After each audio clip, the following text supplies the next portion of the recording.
Hi everyone, my name is Craig Stansbury. Welcome to my course, Preventing Threats Using Palo Alto Firewalls. I am a network security consultant for my company StansTech. Today's threats are always evolving and even hiding inside of encrypted traffic. Both of these issues can make discovering and preventing them very difficult. In this course, we're going to learn how to leverage Palo Alto's threat prevention mechanisms to block malicious and unsanctioned traffic, even if it is encrypted. Some of the major topics that we will cover include configuring security profiles to prevent malicious content and denial-of-service attacks, leveraging Palo Alto Network's wildfire and autofocus to block zero-day attacks even if no one else has seen the malicious content before, and configuring decryption policies so you can apply the previous two features to all traffic, even if it is encrypted. By the end of the course, you'll know how to leverage Palo Alto's next-generation firewall to prevent malicious content, regardless if the traffic is encrypted or not.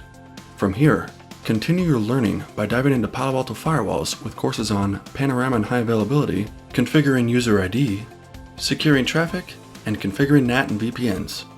I hope you'll join me on this journey to learn threat prevention and decryption with the Preventing Threats Using Palo Alto Firewalls course at Pluralsight.